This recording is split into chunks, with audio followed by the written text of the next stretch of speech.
We now come to the Leader of the Opposition, Keir Starmer. Thank you, Mr. Speaker. Can I join the Prime Minister in his words about the Clerk of the House? Mr. Speaker, I pay tribute to the police who tracked down the escaped terror suspect from Wandsworth Prison last week. Despite being charged with terrorism and despite being a flight risk, he was not held in a Category A prison. Why not? Minister. Well, Mr. Speaker, I'd like to thank the police and their partners for their efforts to find and arrest Daniel Khalif. There is now an ongoing legal process that must be allowed to take its course.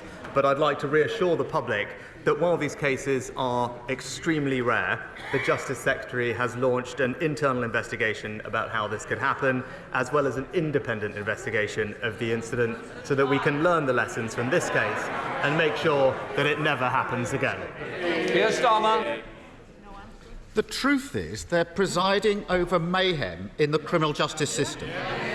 Only a few short months ago, Zara Alina's family said ministers had, and this is their words, blood on their hands after probation failures that led to her murder. So it beggars belief that we're back here once again. The Chief Inspector of Prisons said conditions in Wandsworth are so bad it should be shut down. The Chancellor is telling anyone who'll listen that he raised concerns months ago. Probation, school buildings, now prisons. Why does the Prime Minister keep ignoring the warnings until it's too late? Prime Minister. Mr. Speaker, the honourable gentleman with his background should know better that because of the wide variety.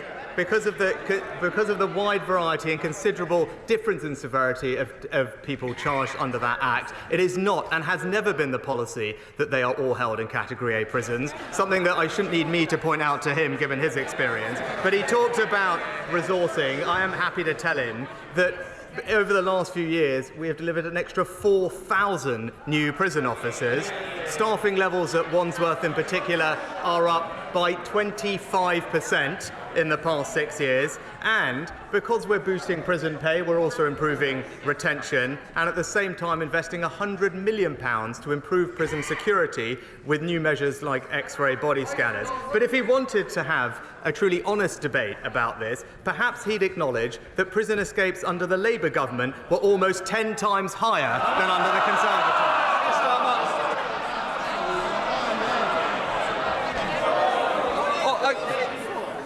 I did say last week, and it will continue this week. Who wants to start this session by leaving? Please do so. I'm happy to help you on your way. Keir Starmer.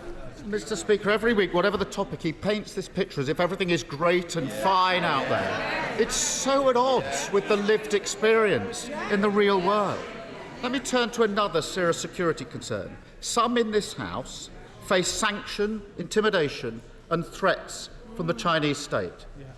When I asked the Prime Minister on Monday whether the Foreign Secretary raised the specific issue of the alleged spy arrested in March when he visited China a few weeks ago, the Prime Minister would only say that he raised that type of activity, but avoided specifics. So I asked the Prime Minister again, did the Foreign Secretary raise this specific case when he visited China? Yes or no? Mr. Speaker, I'll refer to my previous answer, where I've said very clearly that the Foreign Secretary raised these issues with the Chinese Foreign Minister who he met, as did I when I had my meeting with Premier Li over the weekend. But when it comes to China, Mr. Speaker, this government has put in place the most robust policy that has existed ever in our country's foreign policy. It is to protect our country for the values and the interests that we stand up for. It is to align our approach with our closest allies, including those in the G7 and the Five Eyes, and is to engage where it makes sense, either to advance our interests or, as I did at the weekend, to raise our very significant concerns. That is the right approach to China. It is one that is welcomed by each and every single one of our allies, and I'd be interested to know what he thinks that he would do differently. Keir Starmer. Well, that certainly wasn't a yes. And what he says now is totally at odds with the Parliament's Intelligence and Security Committee report of July this year. That set out that the government has no clear strategy when it comes to China, has failed to support the intelligence agencies and is leaving the UK severely handicapped in managing our future security. This has been raised time and time again. But yet again, the Prime Minister fails to heed the warnings and is now desperately playing catch-up. So will he finally commit to the full audit of UK-China relations, which so many in this House have so long demanded? Well, Mr. Speaker, as always, the Leader of the Opposition is just playing catch-up and hasn't caught up with the reality of what's actually happening. He talks about the ISC report. Again, if he actually went through it, he would realise that it related to a period of investigations which was in 2019 and 2020. Since then, Mr. Speaker, we have launched a whole new integrated review refresh of our China strategy. It's published. We've put in place a range of new measures, including, for example, the National Security Protective Agency, which is staffed out of MI5, supporting businesses and organisations and being alert to the risk from cyber and from China. But if he wants to talk about foreign policy, Mr. Speaker, he should perhaps reflect on his own record, because this was the man who said he was 100% behind the former Labour leader, a person who wanted to abolish the army, scrap Trident and withdraw from NATO. It's clear what he did. He put his own political interests ahead of Britain's. Mr. Speaker, probation, prison, schools, China, yet again inaction man fails to heed the warnings and then blames everyone else for the consequences. Mr. Speaker, on Sunday, the Home Secretary celebrated her first anniversary in post. That is, if you overlook the 6 days she missed when she was deemed a national security risk. In that year, 40,000 people have crossed the Channel on a small boat, and the taxpayer is now spending £6 million a day on hotel bills. He's failing to stop terrorists strolling out of prison, failing to guard Britain against hostile actors. He's completely failing to stop the boats. How can anyone trust him to protect the country? Well, Mr. Speaker, he talks about trust. He talks about action. Just today, this government is taking action to reform defective EU laws to unlock over 100,000 homes, boosting our economy, supporting jobs and ensuring that we can realise the aspirations of homeowners. Now, he talks about trust. He tried in this House to talk the talk on house building. But at the first sign of a cheap political hit, what did he do? He's caved in, Mr. Speaker.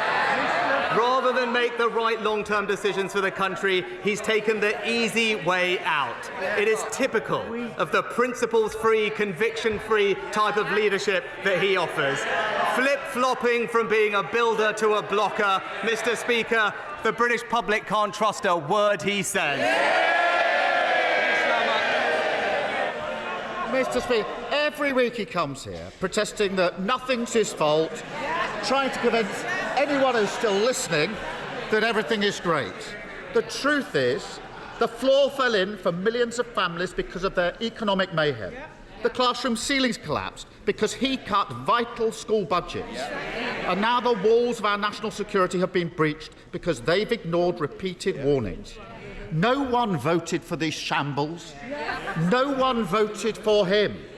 So how much more damage do the British public have to put up with before he finally finds the stomach to give them a say? Mr. Speaker, we are getting on for the British public just in the last week, announcing a new landmark deal for British scientists, attracting £600 million of new investment for our world-leading auto industry, and wages now rising at the fastest rate on record, Mr. Speaker. And where has he been this week? Locked away with Labour's union paymasters, promising to give them more power and scrap the laws that protect British families and their access to public services. It's clear it's only the Conservatives that are on the side of the hard-working British public.